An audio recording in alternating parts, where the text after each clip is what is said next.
Imagine the worst car crash you've ever heard of. The flying glass, the screams of victims and bystanders, the smell of burning metal or smoke. Now imagine that later you learn there were multiple fatalities in this accident. What you just envisioned is an epidemic in America, texting while driving. These car crashes are not just minor traffic incidents. They produce preventable, tragic deaths and severe injuries, with most victims being completely uninvolved and innocent with the risky choice of texting and driving. I have done extensive research on the many aspects of texting and driving, consulting multiple websites, including federal and educational websites.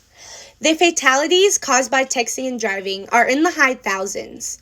These deaths and lifelong injuries can be easily prevented with the help of simple things like gaining awareness and spreading education.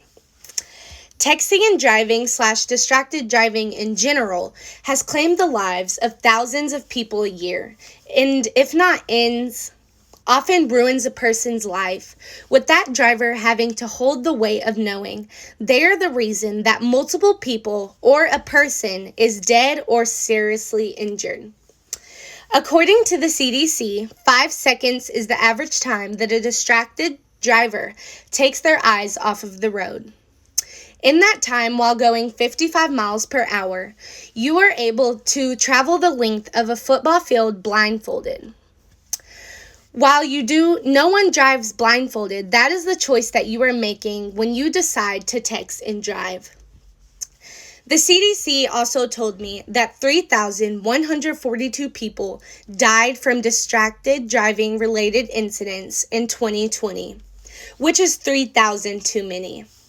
According to the Safe Texting campaign, teens and younger people are 4 times more likely to be involved in a texting and driving car crash. While you might not text and drive yourself, I am sure that you know someone who does. Fatal car crashes can sound hard to prevent. However, in many cases, the reality is it is simple. With these deaths being so preventable, there are 2 things that you yourself can do. Take preventative measures and spread awareness. To take preventative measures, you can do things like turn your phone on Do Not Disturb, throw it in the back seat, or if you're like me and need a little extra help, you can even lock it in your trunk before leaving and retrieve it again once you arrive to your location. To spread awareness, you will need to encourage your loved ones to practice safe driving.